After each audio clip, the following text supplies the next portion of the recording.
John Swinney. What's at the heart of this debate is a debate about whether we have economic confidence here in Scotland. And when I look at the data that's been published yesterday, and of course the data contains very difficult news because of the fall in the oil price, and I don't think it is an irrelevant factor. It is a very significant fall in the oil price. So, sorry, why do you think it's not irrelevant and she thinks it is irrelevant? Well, Ruth can answer for herself. I think it's not irrelevant because the oil price has fallen very dramatically compared to where it had been.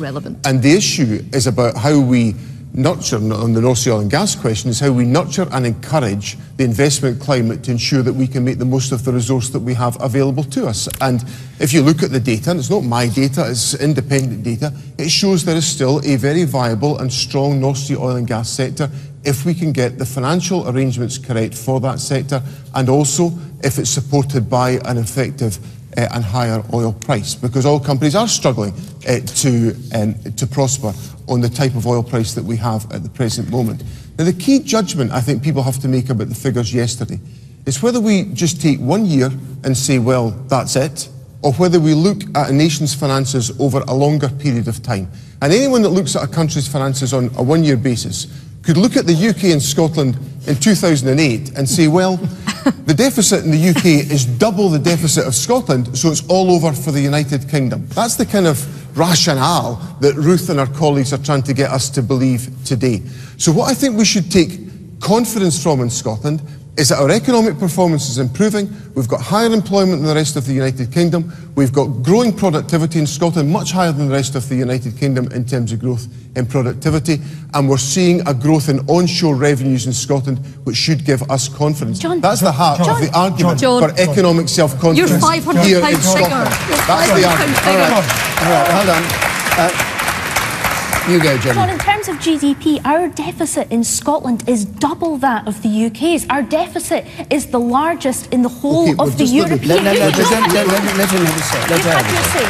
I find it really sad, actually, the figures yesterday, because I'm sitting here today on a UK panel. We're all representing Scotland, and actually, our productivity and this deficit is so high. What does that say to people in Scotland that want jobs? How about people in Dundee that have been made redundant? Where are the jobs for them? Where are your government going to start addressing this instead of hiding behind these ridiculous figures which actually just blow your case for independence apart completely?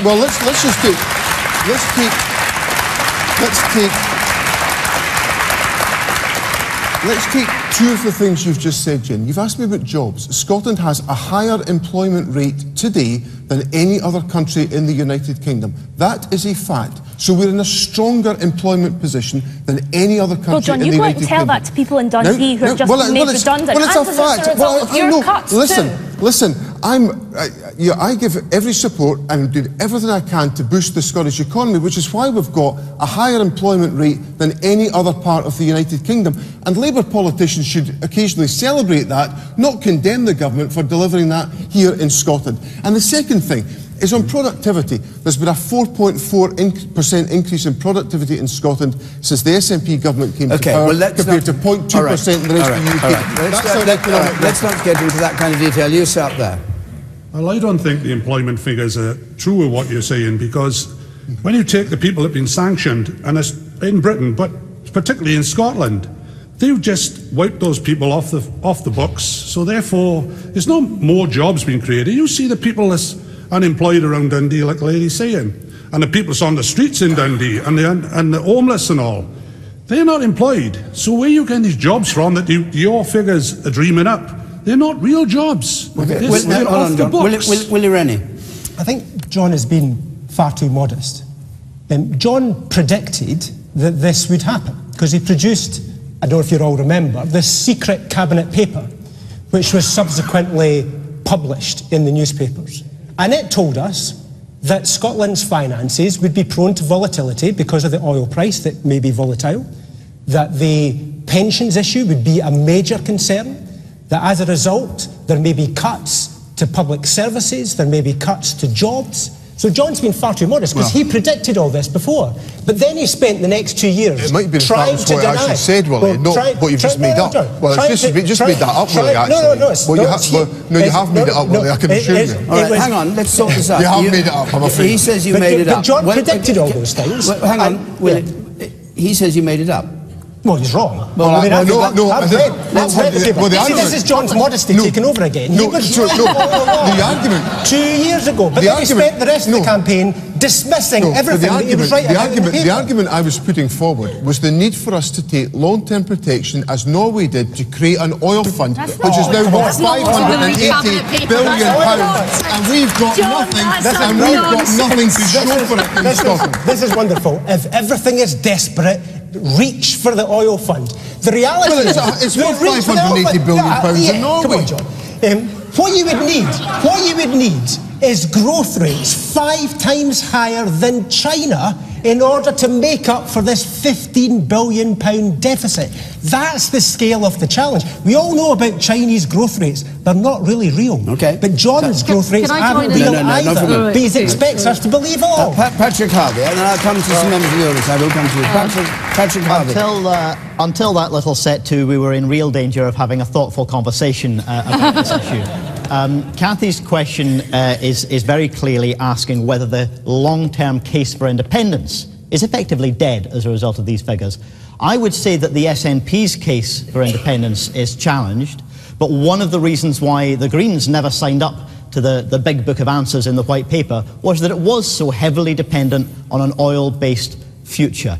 Greens see this as a challenge not just for Scotland, but for all countries, to break our over-reliance on fossil fuels before it's too late, not just for our climate, but before it's too late for our economy as well. This is a warning that comes not just from climate change activists. This came recently from the Governor of the Bank of England, demonstrating that our over-reliance on fossil fuel, an overvalued industry because we can't afford to burn everything we've found already, this is a source of potential immense financial instability for this country's economy, not just for areas like the northeast, which have a lot of direct dependence on oil and gas, but on our whole economy as well. So the challenge for us has to be to find a break with that dead future and to invest in the alternative. Okay. There are hundreds of thousands of jobs to be generated in the long term, lasting, sustainable, well-paid jobs of the futures, industries that can last, not those that will be here today and gone tomorrow. That's the challenge for Scotland. I think we can meet that challenge in the context of independence one day, as many other small independent Northern European countries do, including those without oil.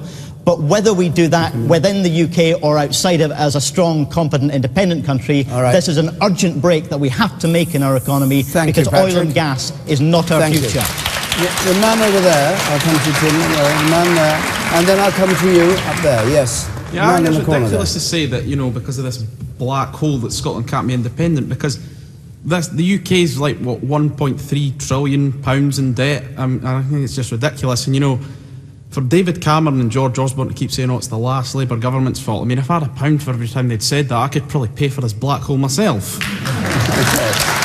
and the woman there, you. Yes, you. And then I'll come to you. I believe that Scotland needs to be led without any more insecurity of referendums, money being wasted on referendums, because if we were to invest that money in making Scotland great, less people would want to leave Scotland rather than just Scotland leaving the UK or Europe. All right, and you. I despair listening to this panel. Every single one of you. What is the vision for the UK in terms of taking forward finances? We've got today 1,500 jobs in Glasgow City Council, jobs going in the NHS, jobs going in local authorities. Everybody's sitting arguing amongst themselves. What is your vision for the future to improve things? Don't sit and argue. Okay. I haven't brought Tim Stanley, so I'll bring him in. But obviously, I hadn't spoken yet, so let me give, as an Englishman, let me give my vision for Scotland. I bet you're waiting for that. It's a very, very dangerous thing to do. And it's quite obvious that the SNP gambled on the oil price remaining as high as it was then, so that they could finance independence. But I do hope that we're not all overtaken by a spirit of "I told you so." Partly because I think it's unhelpful but also because, to me, this shortfall and the rising deficit actually makes the positive case for unionism. I'm a believer in the old-fashioned principle of Britain being one nation, which means we're undivided by region or by class or by language. And it means that if one part of the country is running a little bit short of cash, the other part of the country steps in and helps out.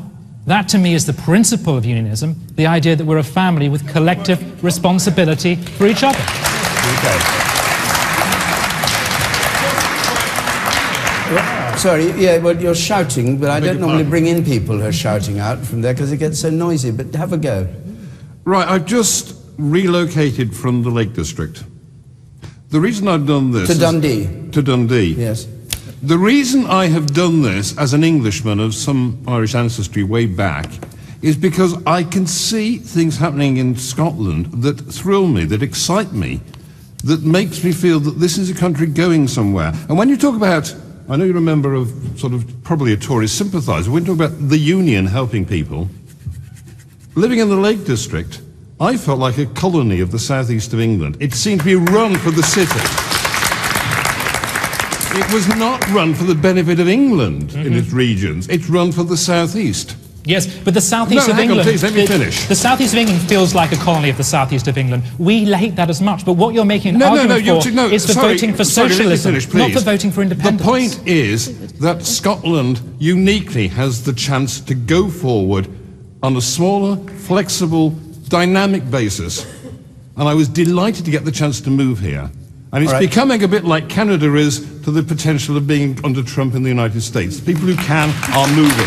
Okay, Ruth, do you want to answer what you said? I'd like to answer this lady here, because I think there's been a lot of work done that has been trying to make sure that we have a positive economic vision for the whole country. That's things like reducing corporation tax to encourage investment, having the highest rate of growth in the last 3 years out of all the G7 nations. That means doing things in Scotland. I want to see more apprenticeships. I want to see us not cut 152,000 college places so we can train the next, we can have more investment in vocational training so we can train the next generation. These are the things that we're trying to do. These are the things I want to see happening in this country so that we can harness the growth that we're seeing across the whole country. Yet more tax breaks for big businesses. How different from the UK's agenda for the last 30 years? Right. You can see